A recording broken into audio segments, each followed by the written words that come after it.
Well, welcome everyone. So I'm Thomas Small. I'm the mayor. You can throw your tomatoes now.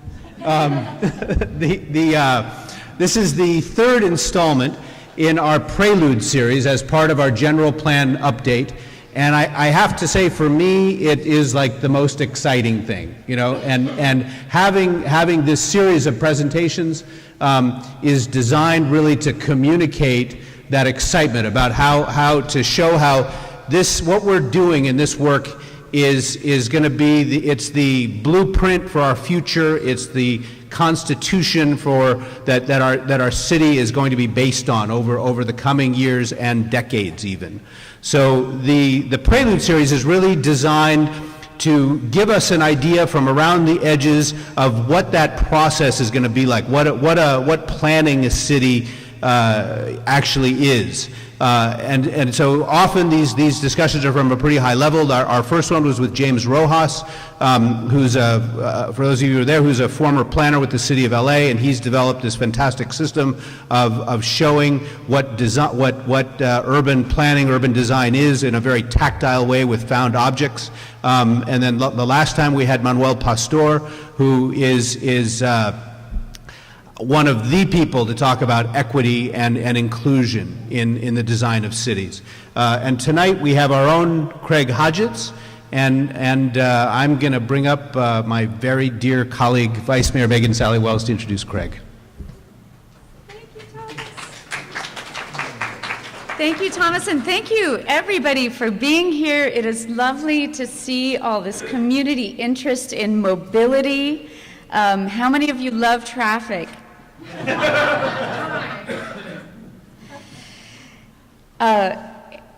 It's an honor to introduce Craig Hodgetts, who was an early adopter of Culver City before it was on the map of HIP. He is a Renaissance man, was just celebrated for his tremendous work along with his wife Ming Fung on renovating the Robert Frost Auditorium. Have you seen the Robert Frost since it's been renovated? It's outstanding. He has a broad-ranging background in theater arts, automotive engineering, architecture, and he brings a singular synergy to the design of challenging environments. And when we think about LA traffic, that is certainly a challenging environment. Before working on the Frost, he worked on such iconic civic landmarks such as the Hollywood Bowl and the UCLA Gateway. He has patents for a mobile logistics center, a prefabricated classroom, and an evacuated tube structure for the Hyperloop system. We're going to need to ask him about that. He's created legacy projects for the California Institute of the Arts, Art Center College, and Occidental College. He's also a prolific writer. He's contributed essays and observations to the LA Times and Cosmopolitan magazine, as well as signature books on science fiction icon Sid Mead and architect James Sterling. So without further ado, I'd love to introduce Craig Hodgetts.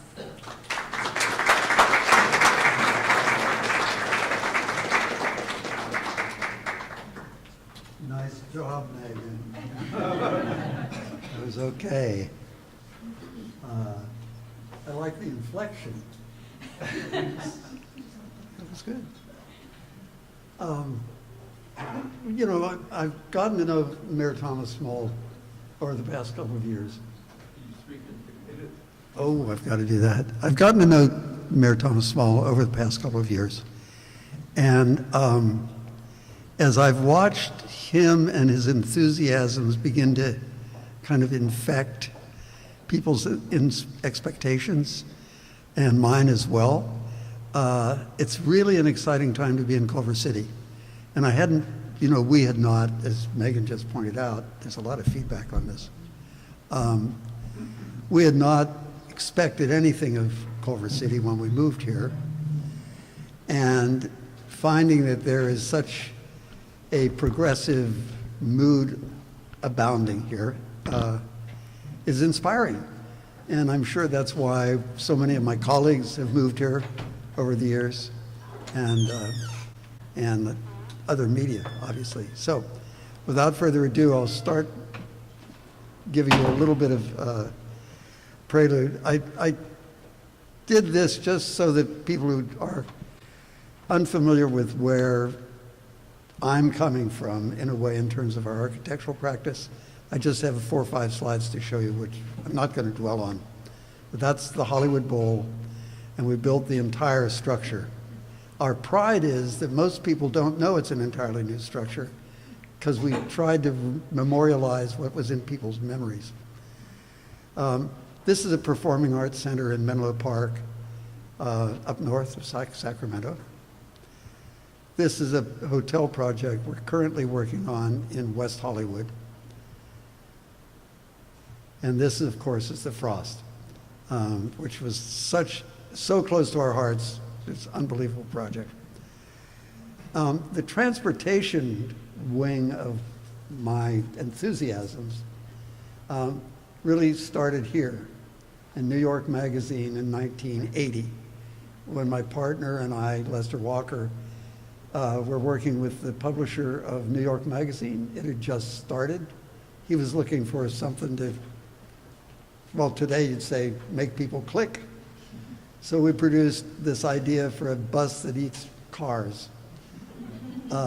It was going to rendezvous with buses on the freeway at speed, hoist them up inside like a Star Wars vehicle. Not so impractical in today's world. With computers, you could do it, and then never stop. It would just always move. The Chinese have just produced something very like this in the last 2 years. I would love LA's Department of Transportation put one out in San Fernando Valley, but that's something else.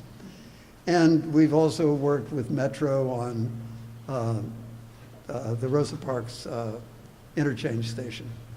So that's to give you a little piece of the perspective that I'm trying to come to. Now, the reason that I'm starting with this very high level appreciation of the task for this mobility project is because the infrastructure has grown inevitably from the way Culver City was founded.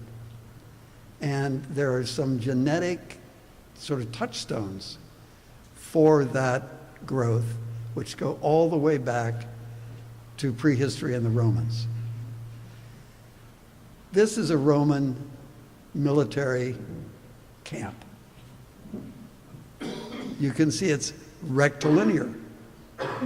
If you move one level further, you can see that it's extremely orderly. The Romans brought this whole level of discipline to their forces going into Spain, England, Italy, everywhere.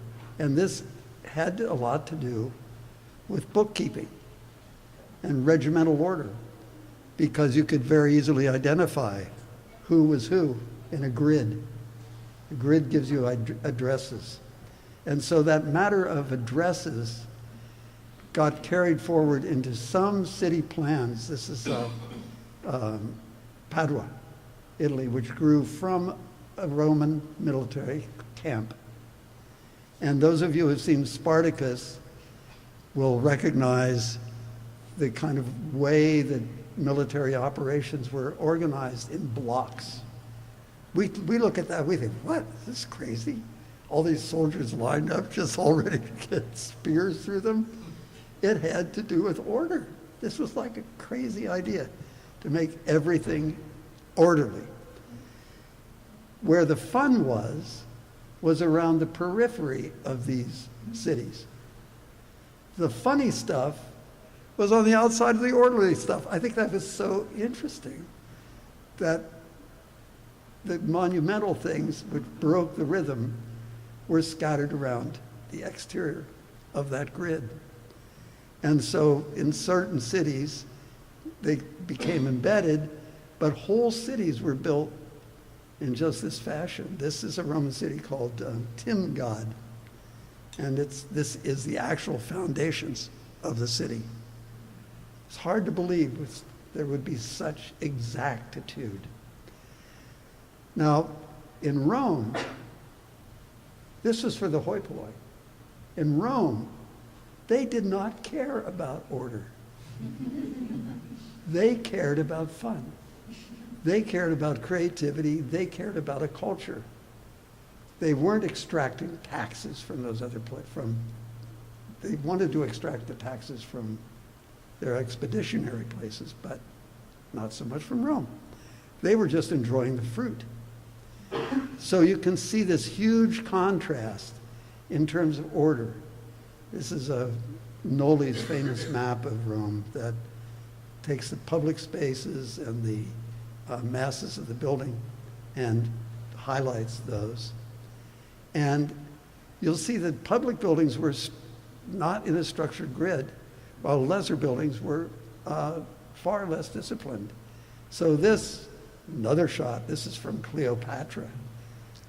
And you can see the grandeur, but also the fact that things were not terribly ordered. So here we have, this is an amazing movie shot, where they're actually looking at a model of Rome that the set designers must have had such a good time building. I mean, can you imagine this scene?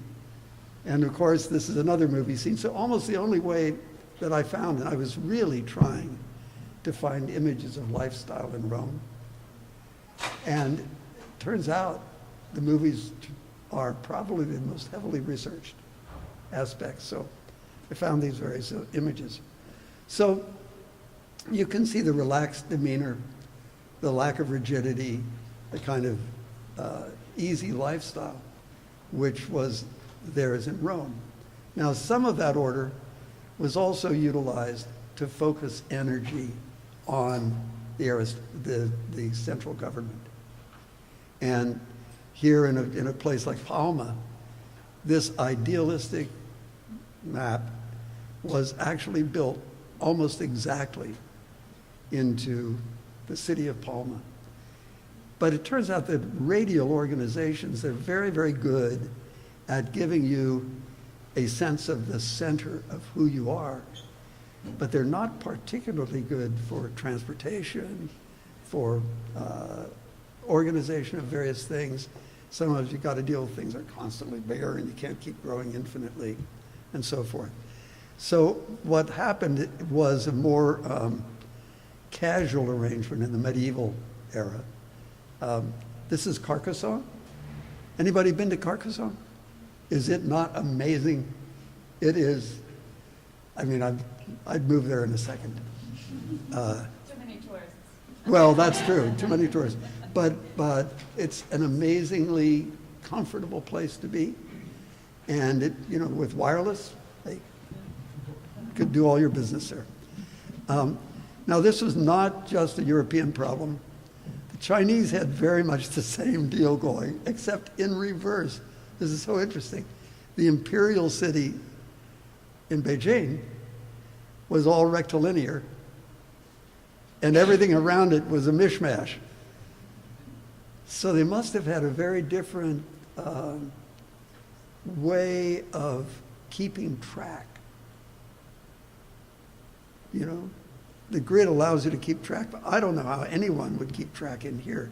This is actually one of their assessors' maps. These are the values of everything, but I don't know how you find it. But this other pattern was something that got mixed around in different civilizations. The biggest example in Europe, of course, is Paris. And Paris's plan is famously scattered and lots of little nooks and crannies to get around in. And this is the way it looked just before Napoleon took over.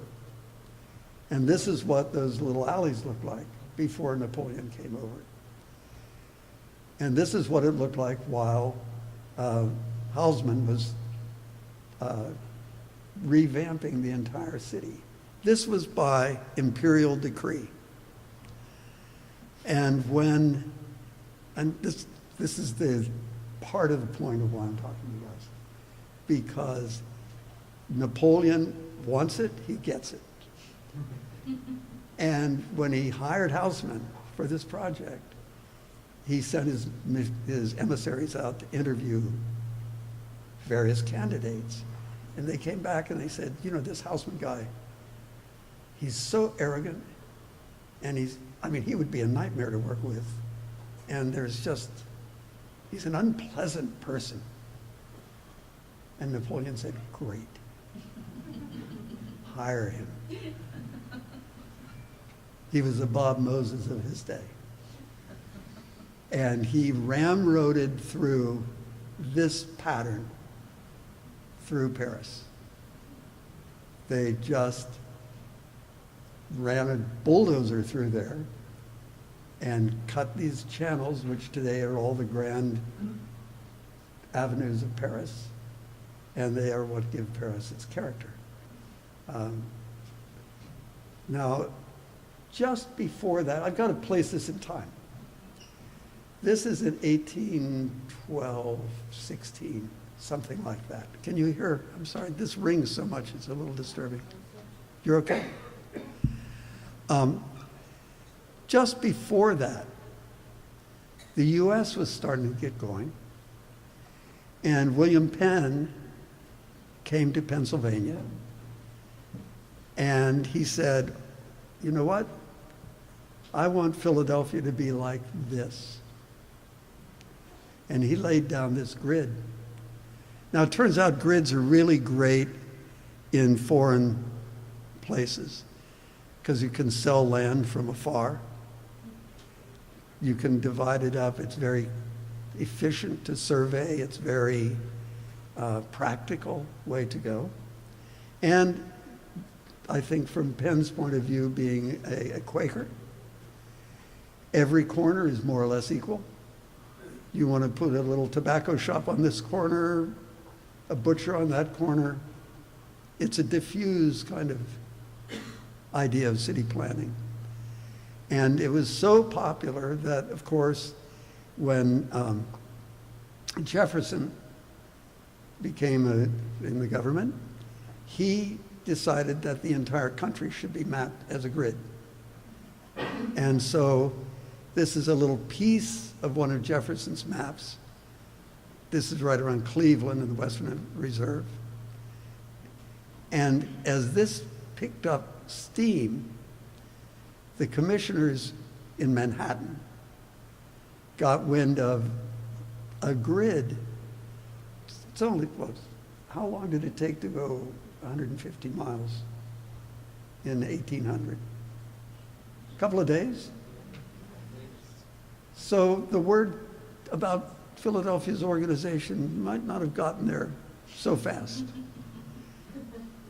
But when it did get there, the commissioners said, wait a minute, the downtown area, Wall Street area, is all heterogeneous.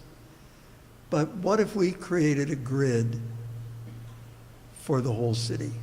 Wouldn't that prompt growth? Wouldn't that make our city the most powerful city on the East Coast? And what they did was what Haussmann did. They rammed the grid through the hills and valleys of Manhattan. So this drawing is actually the contours that existed on Fifth Avenue, on Sixth Avenue, on Second Avenue. It was crazy. It was this crazy that they just rammed those streets through. And these are like photographs from that area show that somebody's house might be 50 feet above the land because that road had to go where it had to go. It was, again, it was not a consensual thing. You can bet the person that lived in that house was not very happy. You can bet.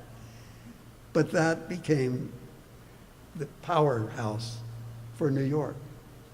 Now, from my political persuasion, and I think you guys probably have a pretty good idea what that is, there were downsides to that, which were, I think, most clearly unveiled in movies like The Man in the Gray Flannel Suit, Organization Man, et cetera, and the recent TV series, Mad Men. Because there's a culture that pattern creates. It's inevitable. The environment creates culture. And so that environment of exchange, very quick, speculative exchange, right? Oh, that corner works, that corner works. Oh, okay, let's bid it up. That's a very practical, but not a very cultural way to live. So when the whole country now is gridded, so when you fly over, this is what you see. That is the Jeffersonian grid. That is it. And it's very even-handed, and it's very productive. And in these areas, we know that it's very conservative. Big evidence last night. So what I think we have to keep in mind is that this kind of ordering is not necessarily Broadway boogie-woogie. It doesn't necessarily produce that level of exuberance. And so when you look at the maps and diagrams of many different city structures, you see that in a certain way, New York is an outlier. You never think of that. It's actually an outlier for a big city. Barcelona, look at Barcelona, it's crazy. So now the stage is set. We're pulling into the 20th century. New York's all done. And here comes little Culver City.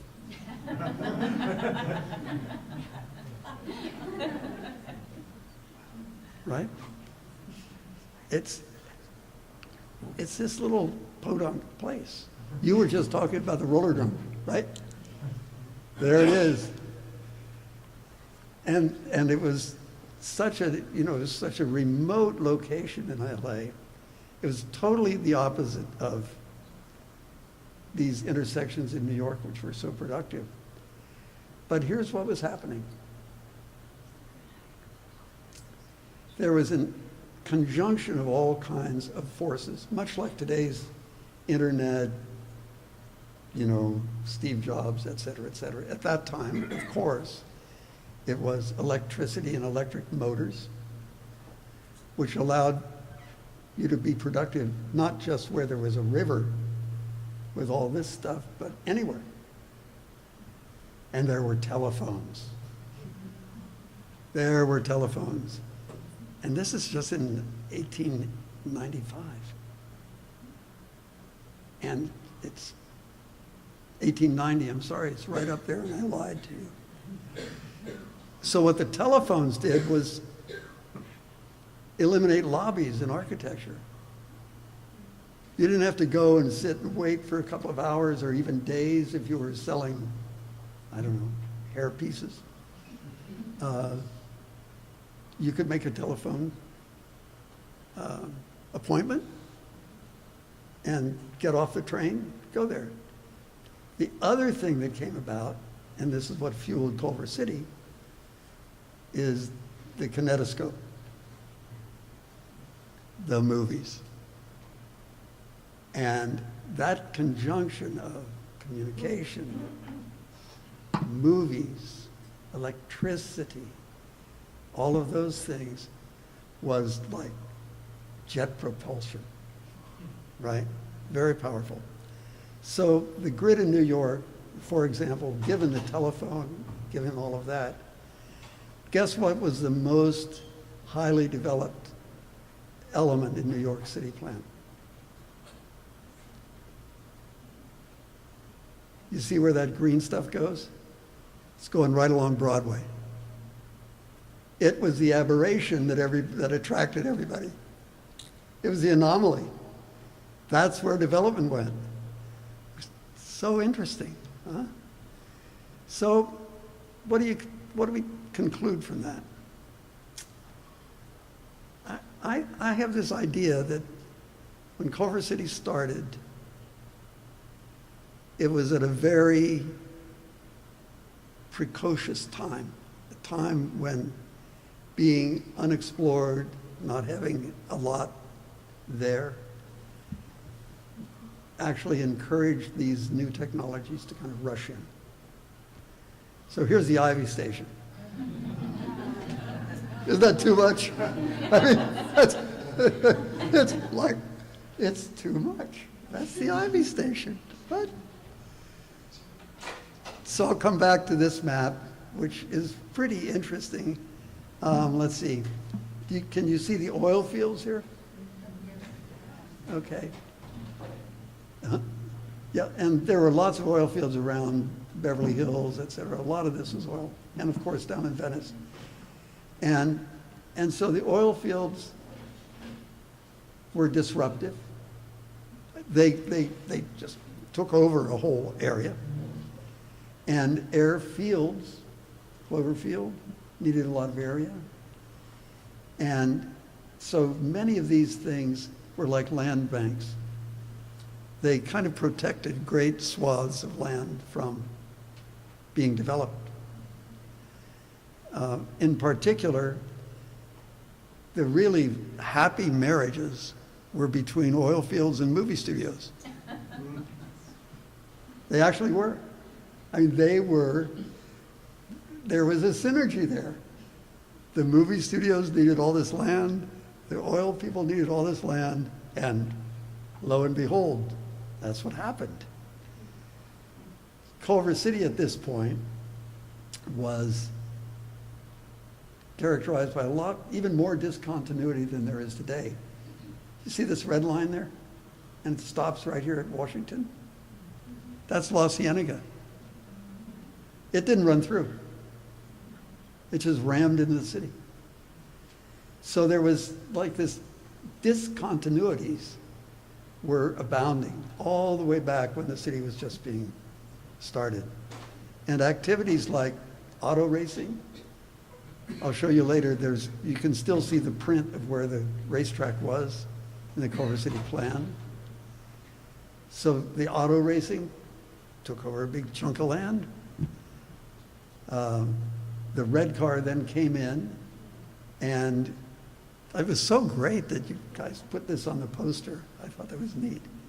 But again, that's because of electricity, electric power. Suddenly this thing is reaching over this, well, it's not very developed right here. You can see hardly anything there. But it zoomed right through, and Harry Culver had the foresight to say, this is an interesting crossroads. So he plugs Culver City down there. And I want to come back now to this point about the fun stuff around the grid. The fun stuff which is off the grid. That's a little bit what movie studios were. They took over great gobs of land, and they organized their buildings in a way that did not have to do with letting anybody in. They were an island. They were a closed culture. And so these large islands began floating in the Culver City landscape like whales. They're just floating there. And they don't really engage with the infrastructure of the city. They don't engage. They're like that, right? And they don't have a reciprocal relationship with the city either. Well, they do in terms of the below-the-line craftspeople. But in terms of everybody above the line, they're living up in Beverly Hills. They go through the gate in their Rolls Royce back in 1930 or whenever and pop off home.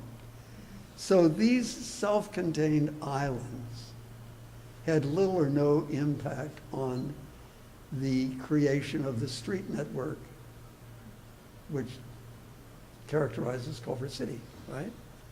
There are no roads that go through them. There's nothing. It's absolutely part of the texture that developed at Culver City. This is the Helms Bakery under construction. Helms was similar, kind of closed shop.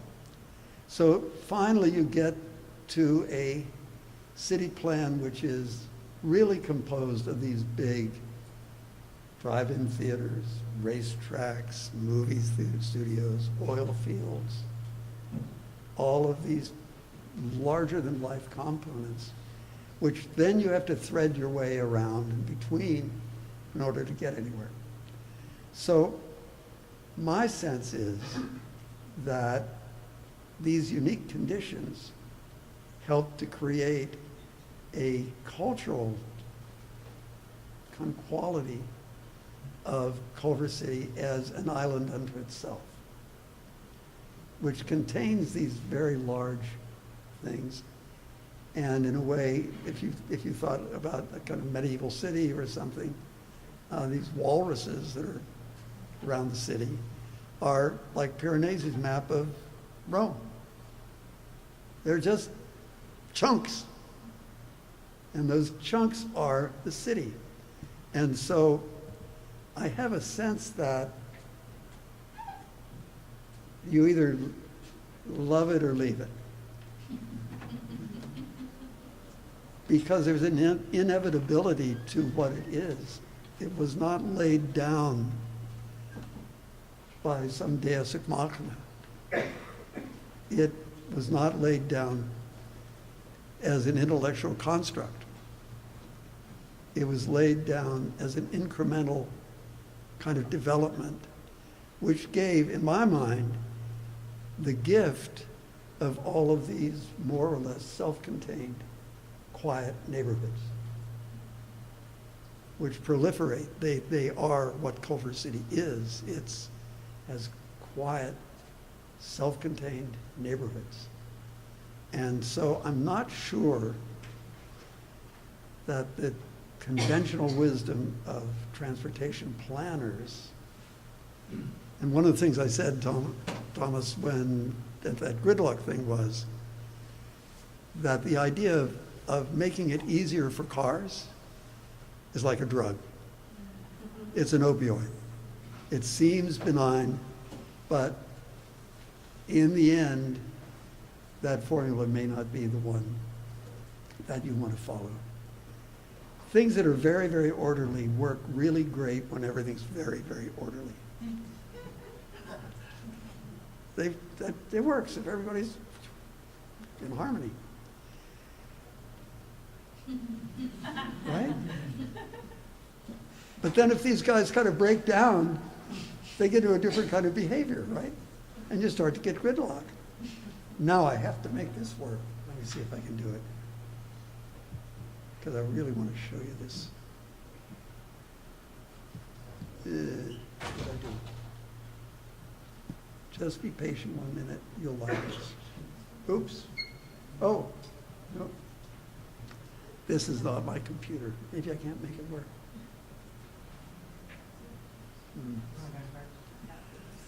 I need to get to my desktop, or to your desktop.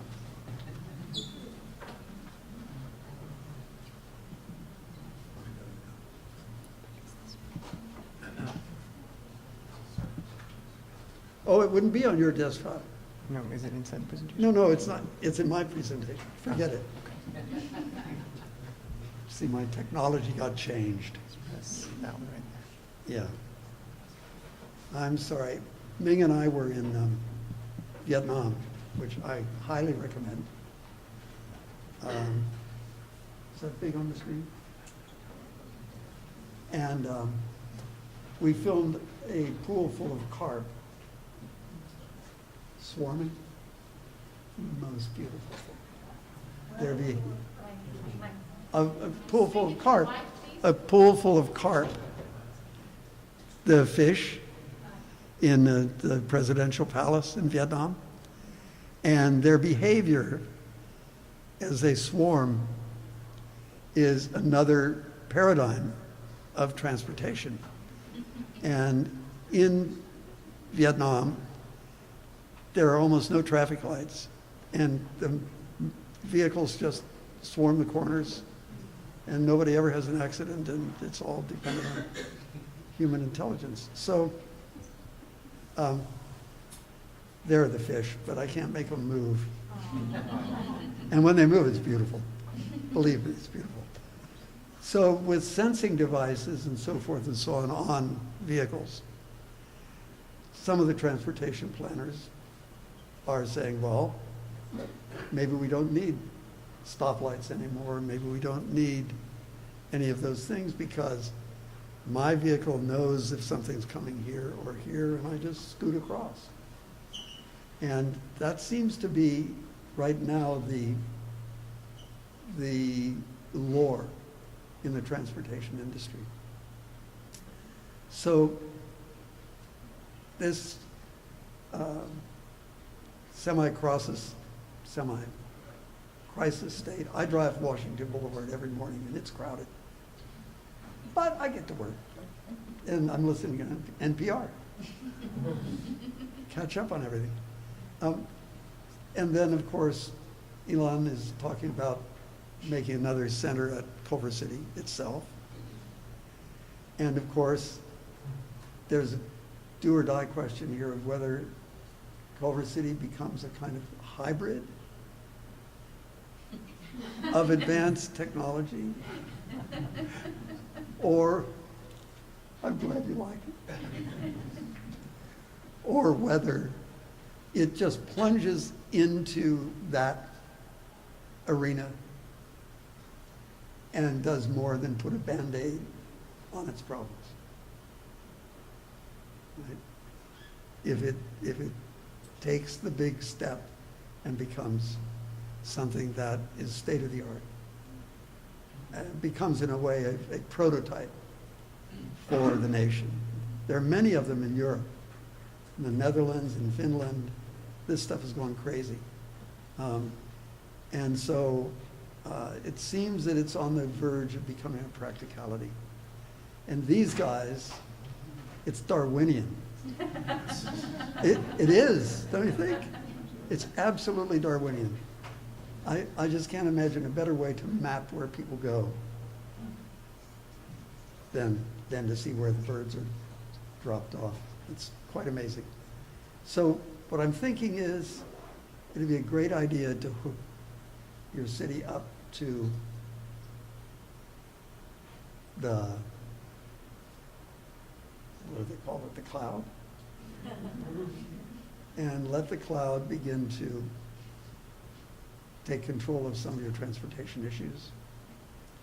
Link up with all the geopositioning devices and so forth and so on so that you can actually map things.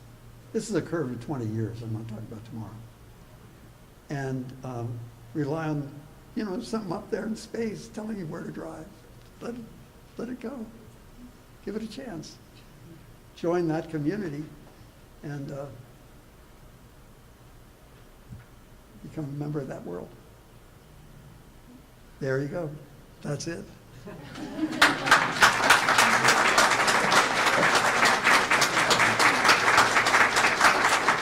Oh, here comes my inquisitor.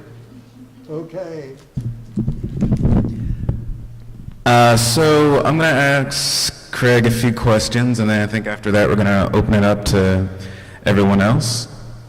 But I want to start with one of the last things you said about the potential future of Culver City and that picture with the automobile being driven by a horse.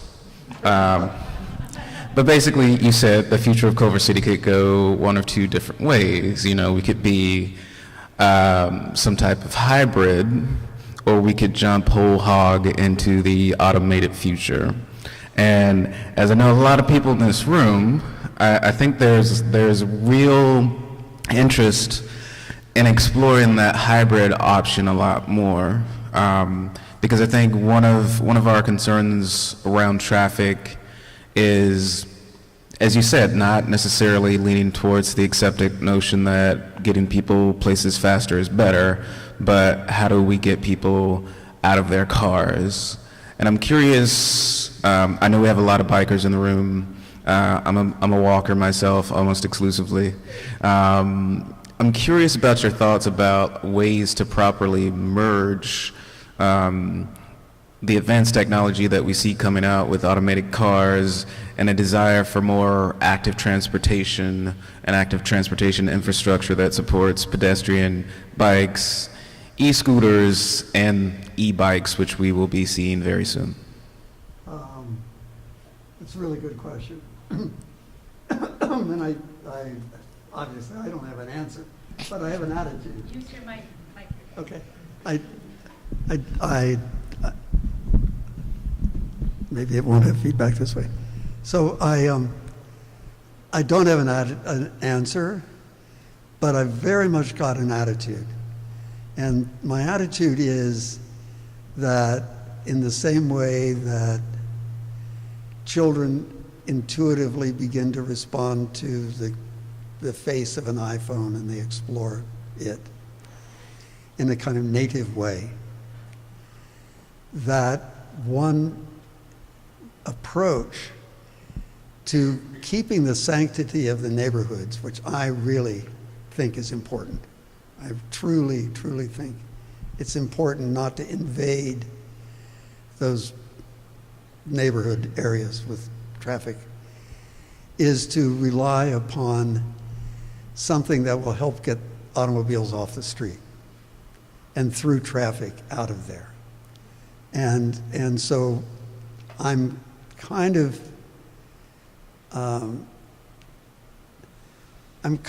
because I've been working with some people in the Hyperloop and stuff like that, I'm kind of convinced by their rhetoric as an ideation. And so I wouldn't put all my chips there. Let me put it that way. I wouldn't put all my chips on remote piloted automobiles at all. And I wouldn't put all my chips on the idea that, oh boy, now that we have automated cars, they'll all float around all the time and always be moving, we won't need any garages, et cetera. I think that's BS. I don't think that'd ever happen. But I'm saying to encourage exploration of all of these media. And I'm so glad you brought up the bikes and stuff. But, you know, I'm 80, okay? So bicycling, when I was in Vietnam, we were just trying to bicycle a little bit. And man, with the traffic, and I got scared. I didn't do it. And I don't think you can think of bicycles as a panacea, because it takes skills and agility and other stuff in order to use bicycles. So I'm kind of on the scooter side.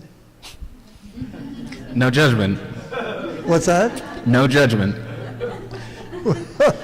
I'm a coward. It's too hard. But I think a mix. I think a mix which you know, just cooks the ingredients to the right proportion is where it ought to go. Well, that brings me to another question. You talked a little bit about like cities that are designed for order versus cities that are designed for fun, and how the grid might promote a certain type of behavior, and then a more haphazard grid is more interesting and in some ways more beautiful. I think in Culver City we have a little bit of a mix, because a lot of the neighborhoods are vestiges of studios, and they are more on a grid, but then a lot of the commercial areas have streets that make weird curves, and there's a little bit of a mix there. But my broader question is, how do we make those commercial areas both fun and safe? And then, an addendum to that question, what do you think about what Barcelona's been doing and closing down some of their thoroughfares that were more common for car traffic, but making them pedestrian and it's bike great, friendly? Yeah, I think they're doing the right thing. I think because the anomalies in street layouts aren't friendly to cars. But at a human scale, they're perfectly negotiable. There's a big difference there, right? And so it seems to me that in the neighborhood context, with anomalous relationships to the surrounding context, it's very, very pleasant to have a nice walk along a tree-lined street of some determinate distance, not going off forever. And so you reach this anomaly, whether that's Washington Boulevard or whether it's Overland, on your dog as you're walking your dog. And that's an event as opposed to a problem in my world.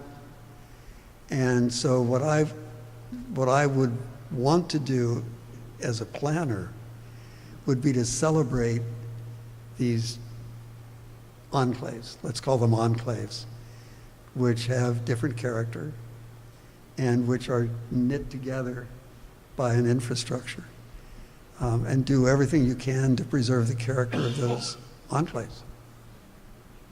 Is that what you were getting at? Yeah, no, and I like that answer. He didn't like the other one. Going back to something that we were talking about quickly before all of this started, we were talking about the fact that with the project that you're working on right now in West Hollywood, they're reducing the parking requirement, and that's been a trend in a lot of different places. From my own personal, incredibly biased perspective, I think if that's a residential development, it can open up space for more affordable housing, possibly. But also from an environmental perspective, younger people, and I mean people younger than me, are not always as concerned about the first mile, last mile. A lot of younger people are used to going farther distances than just, the last part of their stop. So what do you think about the practice of eliminating that parker requirement? Do you think it has an effect on people's behavior, or do you think it can accommodate some of the behavior that's already happening by people who are more actively mobile? Actually, I'm just working on either a book or an essay, I don't know which it's going to be. It's called Birds, Bikes, and Backpacks. And because the other aspect is portability. You can slip your iPhone or your iPad into your backpack. You can do business on a park bench. From a lifestyle point of view, there's an enormous amount of volatility and flexibility. So I think that the sort of the opportunities offered by the changes in lifestyle and younger people really having no problem. Folks in my office, they walk up to the expo line and hop on. It's about 3/4 of a mile. They don't even think of it as a burden. And so I think you're right that the younger generation, as it evolves, if it evolves with support for the kind of things that they're used to, if they don't have to change gears when they grow up, wouldn't that be great? Yeah. I have a few more final questions, and then we can open it up. I wanted to be a little bit more general. So when it comes to how we move as it relates to Culver City very generally, What do you think is one or maybe a few of the most important mobility challenges that Culver City faces at the current moment? Well, I don't think it's news to anybody. It's people on their way to the east or to the west using Culver City as a freeway to get from one side of the city to another, and they elect to use Washington Boulevard, which is they don't have destinations in Culver City. They just want to go through. And we face very much the same thing in our project in West Hollywood. I gave my students, this is where the gridlock thing came from, that Mayor Thomas was on a review of the students' work, where there are all the folks coming along Sunset Boulevard from Beverly Hills, and all the folks trying to get to UCLA and points west from Hollywood, and they don't want to stop on the Sunset Strip. There's nothing there. And it's completely locked up with the traffic trying to get through. And so in that case, we just put a tunnel. They were students, and we just gave them a tunnel. Which, it's either that or my thing, I guess, would be to have something that would produce a lot of friction for cars going through. It could be like they did in gas rationing. If you got an odd number license plate, you can drive through, otherwise you get a ticket. And put a big sign there, and Monday, Wednesday, and Friday, tough luck. Culver City's not open to you. Follow up, do you think it's necessary to cause pain to change people's habits? Do I? Yes. Spare the rod, spoil the child.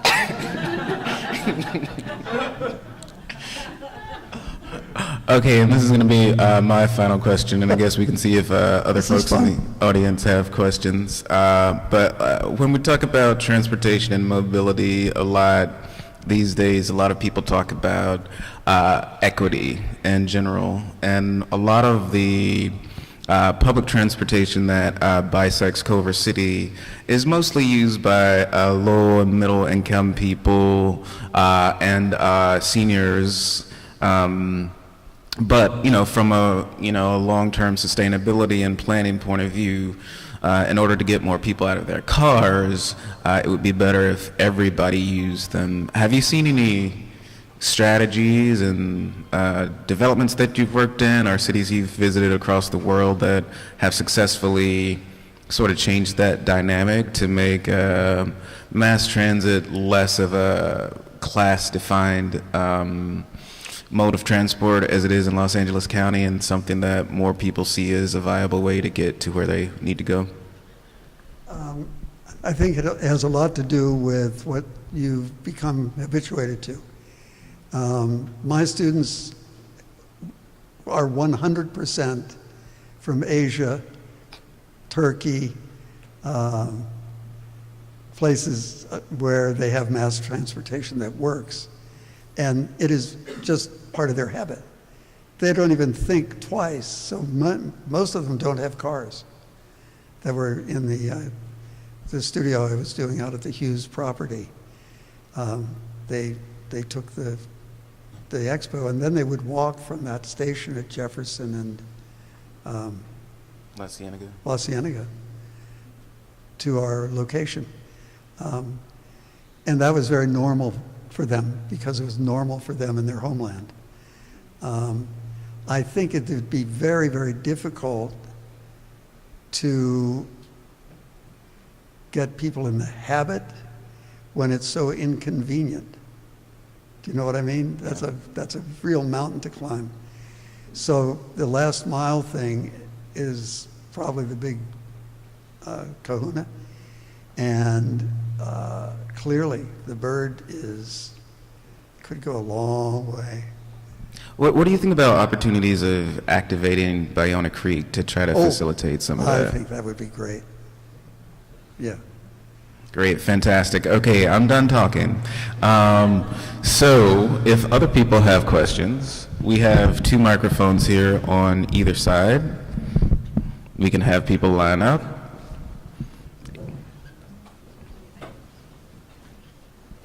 Oh, boy.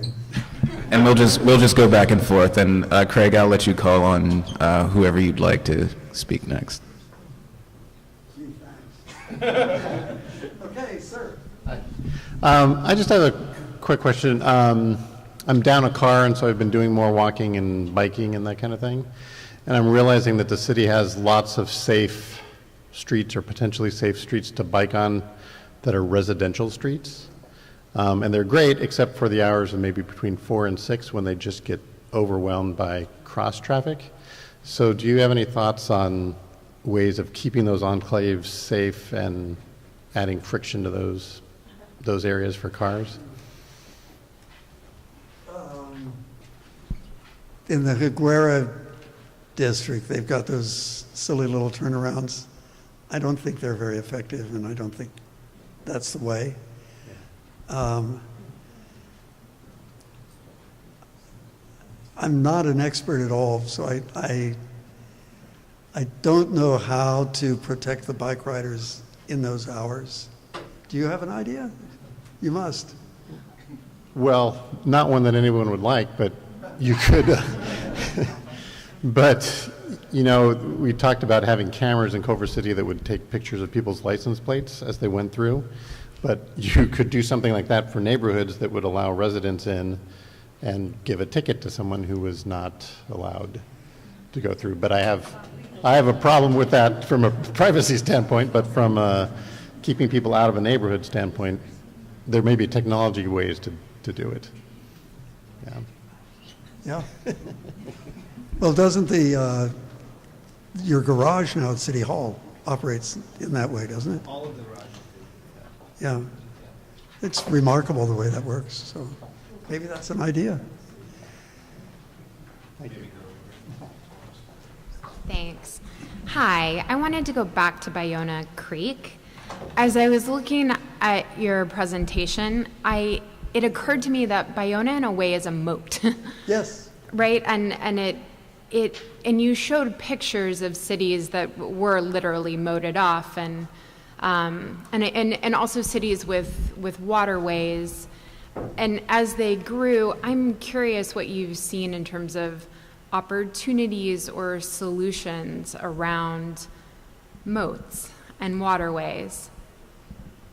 You know, I think the idea of an attractive barrier, right? I mean, a waterway is amazingly attractive. It could be. Yes. No, exactly. I mean, it certainly could be. And you certainly don't have as huge a challenge as Los Angeles has with the Los Angeles River. So we've kind of had some internal discussions about putting bridges over Bayona Creek and using it as a moat, which I think could produce both a kind of aesthetic benefit, where it would be a pleasant place, where you would have a variety of ways to cross it, and then get more dense on the other side, so that Jefferson Boulevard is dense, medieval wall, and and then you've got your moat. Yeah, I mean, I think there's enormous potential there. Thank you. Yeah, it's a great question. I was actually trying not to get into any specifics because it's better to hear it from you guys. Yeah. Hi. Hi. So I had kind of two questions. The first was I wanted to just comment on your idea of the future concept of the city and mobility in terms of being satellite driven or some sort of overarching complex computer-based system, I guess. In that it kind of freaks me out in the sense that it's all controlling and people don't have any analog option if you didn't have power or it got hacked or anything like that. So I think that there's a large downside to it because there's no backup system. So if you're in a vehicle or you're on foot or however it's maintained, if that goes down, you don't have any kind of normal street grid system or however it would be organized to be able to counteract that if whatever was feeding you the information no longer existed? Well, two things about that, I think. If you think back to when it was terrifying for an automobile to go 15 miles an hour, and you were lucky if you made a trip without a flat tire, and the technology was developing, but certainly not there, and you were very vulnerable if you were trying to break down. That's something that people's ingenuity has kind of always found a way around. In other words, I'm hopeful that we don't become dependent as physical entities on that stuff, to the degree that if it goes down, we can't get out of the car and, walk or push or do whatever, because we're basically animals, and that's our nature. Right. So it doesn't frighten me from that point of view, of the breakdown point of view. What I'm very, very, very conscious of is that merging that kind of technology with the manual operation we got now is going to take many decades before the old tech dies and the new tech lives. It's not as simple as an iPhone. Right. So, which brings me to the other half of my I question, won't be around. which was, we're here now in gridlock and all of the issues that we deal with as a city. And I think part of what you said before I thought was an interesting idea about, well, in terms of all the different things that are out here, in terms of not thinking about that future project, but all the things that are going to come before, in the sense that we're going to be creating technologies or other alternatives or whatever to get to wherever that place is in the future. And that, in a way, is going to determine what that is in the future. Yeah. Right now, we think, oh, well, something in the sky, it's so great because it's going to organize things in a way that we don't really have to worry about it. But the reality is we're going to create other stuff before that ever That's happens. exactly right. That's going to determine what that becomes. Yeah. So, but the other part of this is, I wanted to ask you, and you said a few minutes ago that you didn't really plan on stuff, but I was curious to know what some of the interim steps between where we are now and towards that better future you think are applicable to Culver City. Oh my gosh, I really haven't a clue. I really don't. I haven't given it enough thought to think of something. I know where I would start looking. I really would. I don't know how many people saw or anticipated the arrival of the bird. Did anybody? Did you? I was riding one of those scooters probably 15 years ago. We used to take our kids to school. But so you thought maybe somebody will exploit it? No, I just used one myself. No, yeah, but I mean, you didn't think all of a sudden there were going to be 10,000 birds in Los Angeles. And so one of the things that I think would be extremely interesting to study, and in maybe a joint study with Bird and Lime, is what are the patterns, where are they dropped off, which will give you a kind of Darwinian map of activities as one thing in the toolbox of trying to plan. Because it's completely governed from up there. They know where every single bird is. And they know how long it's been in use, et cetera. So the data would really, I think, help in My argument planning. with the bird is it's the biggest disruptor out there because it's not even good for bikes. No, it's a huge disruptor. Because, I agree. if the idea at the current moment is to move things as quickly as possible in the most efficient way to wherever it needs to get to, these are the things that are going to stop that from happening.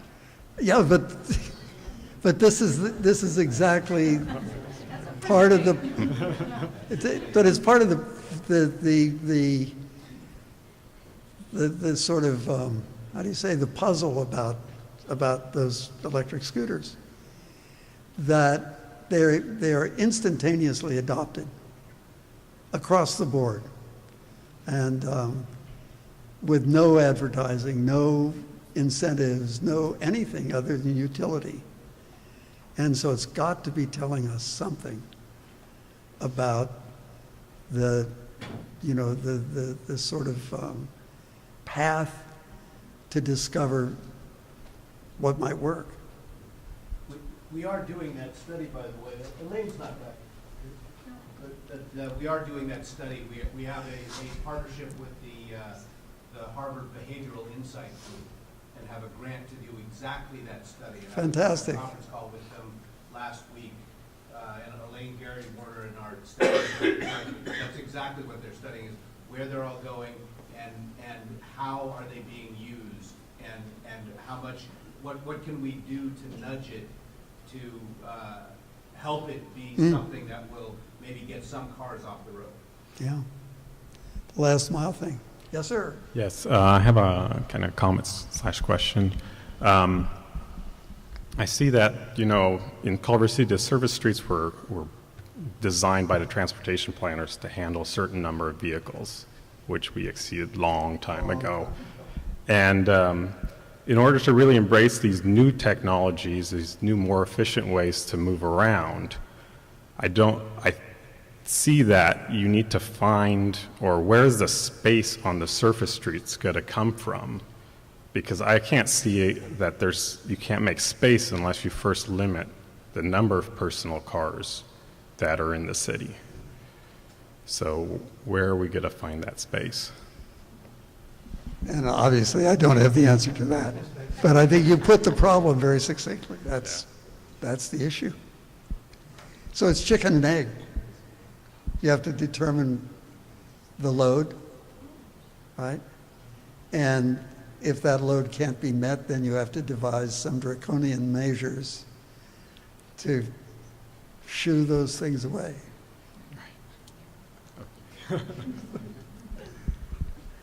Yes, ma'am. Thank you for your inspiring lecture, and it made me think. I loved it how you told us that the quality of Culver City is those big anomalies that come together and the fringes between them, and you compared the urban fabric with Rome, and then I was thinking, those anomalies here, sometimes they're so big.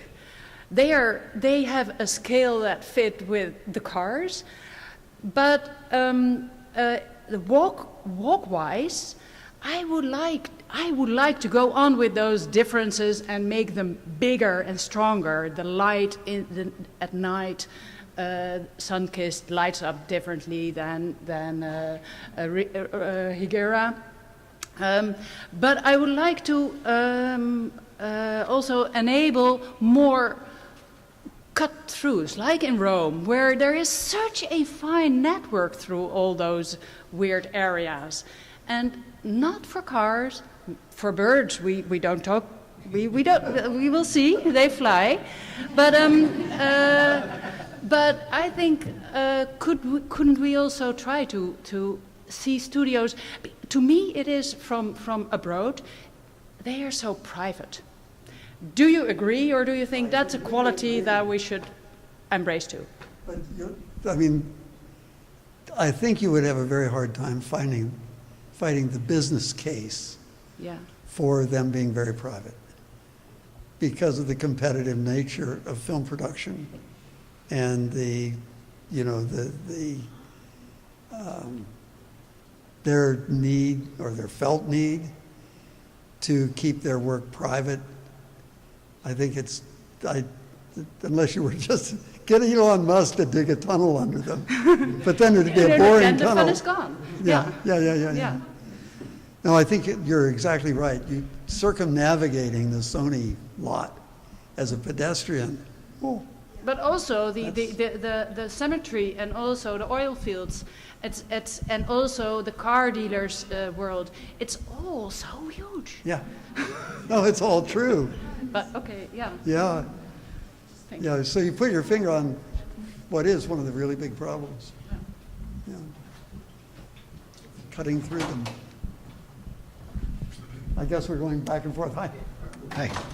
Thank you for coming out. Really, in your take on how everything's at maximum capacity right now is right on, and the pass-through traffic going through Culver City is tremendously burdensome on people who live and work here. So I'm just curious, do you have any suggestions for how a local government can work around the historic norms of traffic engineering and the legal constraints of the NACTO guidebook, to advance these creative ways? Because it's like, even as much as we want it, we keep running it against the wall of the guidebook says no, and we're trying to come up with creative uses of the public right of way, but the guidebook says no, and short of budgeting more money for lawyers, what is that break? Is it just political willpower, or do you see there being some other mechanism to allow governments to be creative? I had a very good friend who was a planner in West Hollywood, John Chase, and he was fighting that battle for Santa Monica Boulevard, which was a Caltrans dedicated artery, and he wanted to put some more attractive lighting fixtures. That's all, just more attractive lighting fixtures to cast light on the building faces and stuff. And it was a battle for 10 years with Caltrans, because their standards are very rigid. And I think it's totally political. And maybe some wise person could put a ballot measure out there, and then it's the will of the people. You can't do a federal ballot measure. What would be federal? Well, because they're federal laws that dictate. The NACTO. They're federal laws that dictate these things. Well, Not even state laws. well, Kallenbach's book on Ecotopia said, California just seceded. I've always been a fan of that. Yeah. So pretty much more money for lawyers.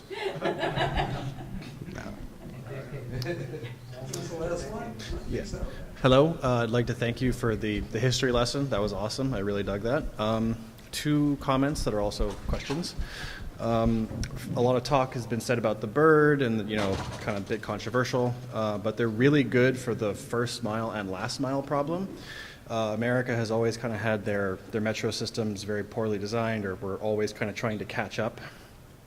So I know with the birds, you can kind of track where they're going. I think it'd be really interesting to take that data and then find out from the metro stop in Culver City to find out where most of the birds are going, and then just put like a circle around where the largest activity is, and potentially, if you can't get bird lanes, if that's not possible, maybe you can just look the other way and just kind of have like tacit approval, so that people can just kind of take the side portion of the street and just kind of have, if you just have like thoroughfares of birds, to have them get to the metro station so they can stop there and then go wherever they're going from there.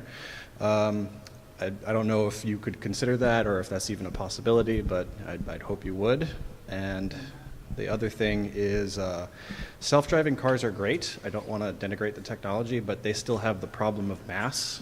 So if you're just one person in a self-driving car, you still have the problem of congestion. So right now there's a lot of pilot projects with self-driving buses. I know China's Google, Baidu is trying to roll out all kinds of stuff right now in their major city centers, as well as different pilot projects are going on in Europe. A couple of things are happening in America, but as far as I can see, nothing as big as the China projects. But if that technology does develop, we would have second mover status. We could see how the projects are going elsewhere, and then maybe learn from that.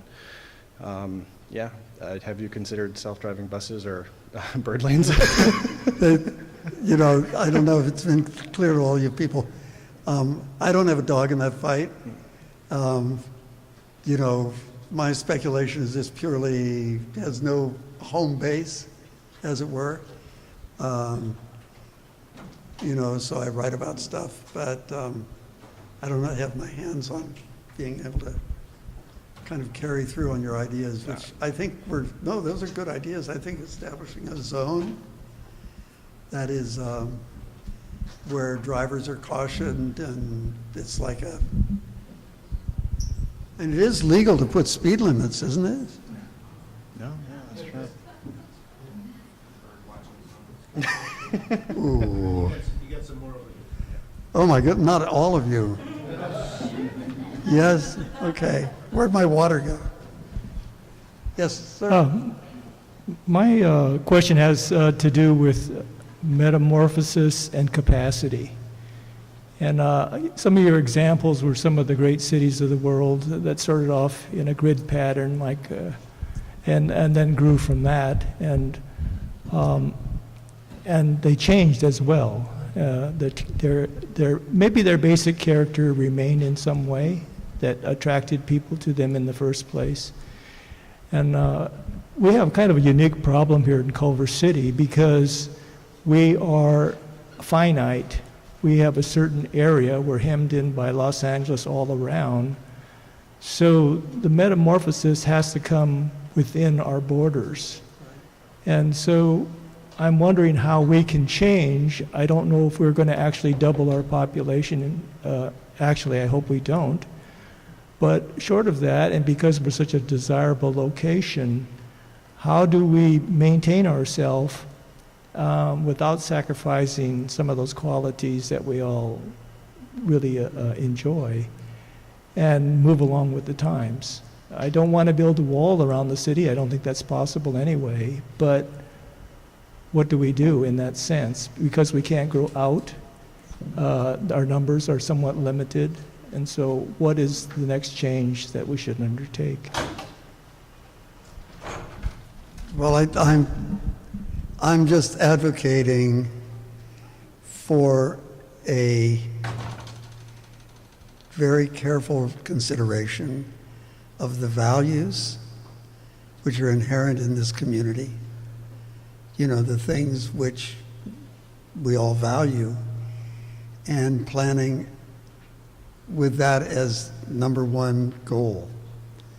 And if there are other sacrifices to have to be made, maybe you're in a no-growth position. Maybe the population is not going to double. Maybe the quality of life is going to double. I think it's a delicate balance, because there are always pressures for growth. But one way to look at is, let's invert the whole question. You're embedded in Los Angeles. Los Angeles has a vital economic activity. You can be a parasite and benefit from that activity without going through a frenzy of building. Does that make sense? It does. Parasite has a little bit of a negative connotation. Good. Though. Yeah. No, but what I mean is that this bigger organism is you're completely integrated with it. And so you could be like, what are those little fish on the back of a remora? Yeah. I don't think you got to build skyscrapers here. I mean, one of the things that did go through my mind, was the MGM backlot becoming Century City. And I should have pulled out a slide to demonstrate that, because these huge tracts that we've just been talking about could become century cities if that was your growth ideal. Not mine, but that's an idea. Yeah. Thank you. Craig, I think you've got time for maybe one more question on each side. Oh, I feel Okay. bad. Well, but I have a good one. I'm sorry. I shouldn't do this, but thank you so much for this presentation. It's been really eye-opening and thought-provoking. This is not a pleasant question, but This is our third of these meetings. We've had no discussion of climate change, really. It has not been centered. We know that 28% of our greenhouse gas emissions in California come from the personal automobile. We know that the top scientists in the world who study climate change say we have 12 years to really dramatically, in an unprecedented way, stop fossil fuel use. Why do you think we're having so much trouble facing this question? Oh, come on.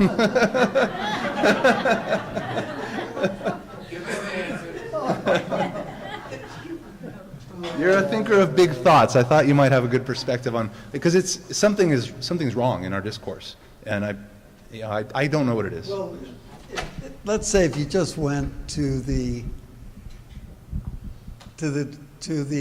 infrastructure of supply for building materials, just go there.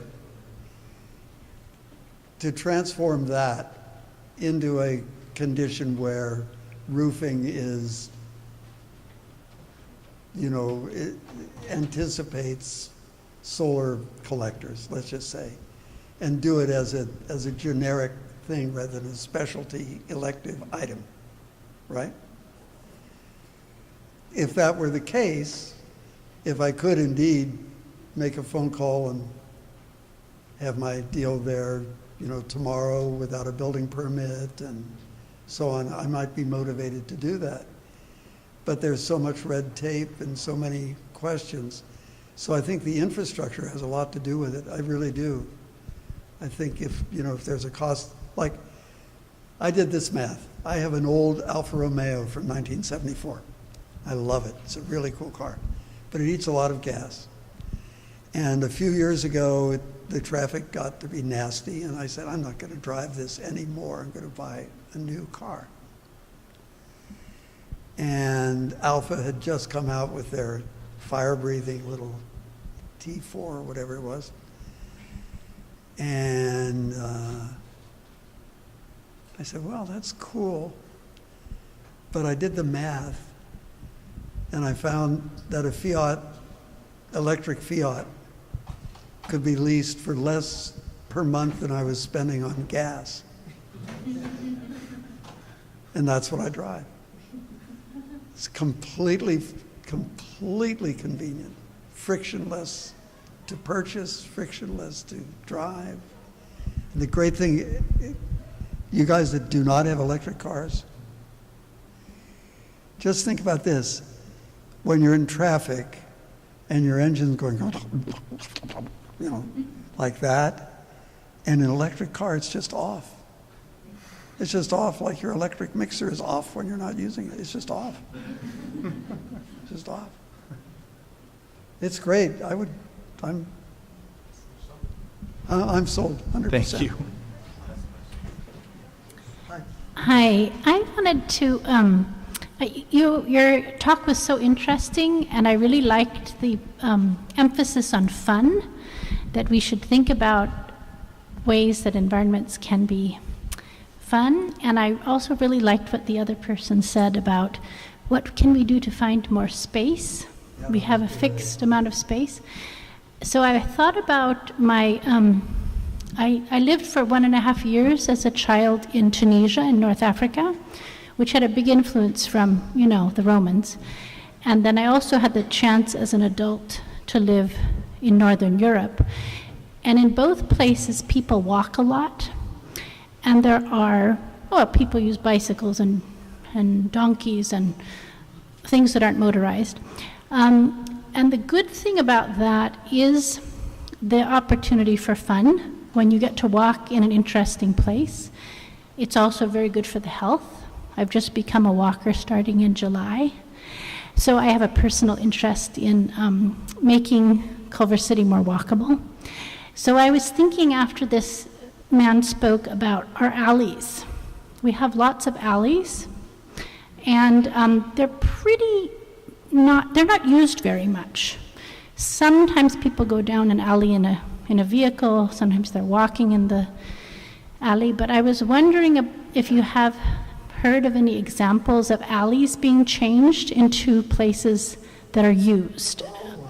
And I was thinking about how we're talking about accessory dwelling units, and if there would be a way to say, if you have a property that is it's not called fronting, but whatever it's called, facing, the back of it faces an alley, if you could build your accessory dwelling units at the back of that property to then face the alley, and it could be very cute and charming, right? And so you, instead of going through the property to where the street is, you could just come out the back into the alley, and it would be beautiful. There are fences and there are walls that are having plants and maybe art, murals and so on, and mosaics, and then people could use those as ways to go from their dwelling.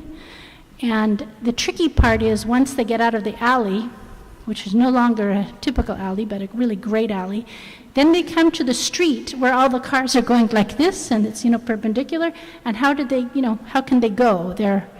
So maybe there could be some traffic sensing, this is your modern high-tech thing. It could notice that you're there, and you get preferential treatment if you're not in a motorized vehicle.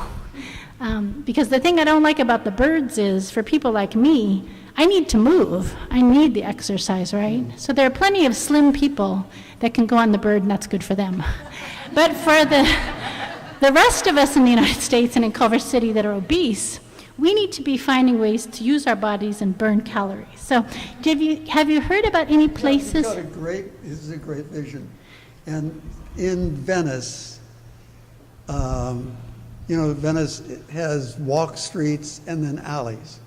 In the parts west of Lincoln, or west of Pacific. Anyway, one of your Culver City architects, Morphosis, Tom Main of Morphosis, built a number of what they called alley houses back in 1980. They are beautiful, tiny, maybe 600 square foot dwellings, very architectural. I forget the name of the street in Venice, but if you were to Google Morphosis and search for alley house, they are delightful little confections, and they do exactly what you're talking about, just exactly. And then just this morning, I was at Crossroads School. I don't know if any of you have been to Crossroads, but they've done exactly what you talk about. The alley is the center of their culture. They've all turned around and faced the alley. And that's where everything's happening. So those are two examples that you can go experience. Okay. And they're terrific. Great. Thank you so much.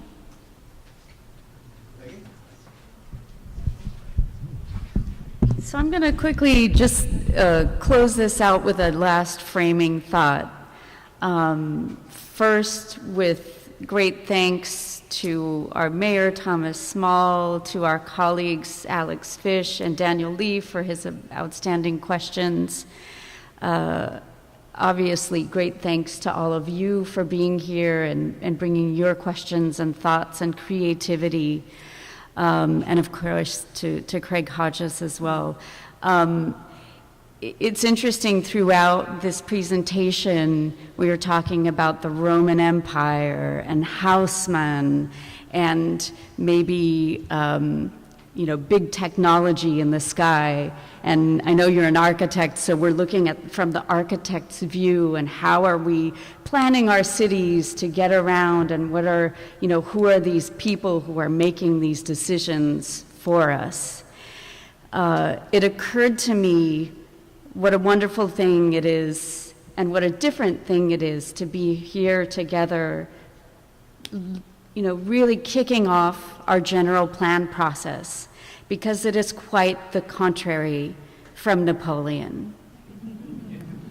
The general plan process and these high-level, thought experiments where we're starting to introduce these ideas of planning and how we're getting around and coping in our city and thriving in our city, and what do we want the next 20, 25, 50 years to be here.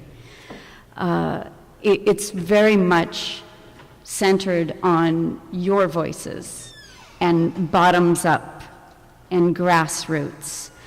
So I'm so thankful for all of the major participants and all of you major participants, and I hope that you will be inspired to continue following this process as we, as residents, imagine and plan for what our ideal city will be tomorrow and over the next several decades. So let's hear it for Craig and all of you. Megan, that was very, very well said. Thank you. Well, for me personally, this has been very, very interesting and exciting evening. Thank you all for coming.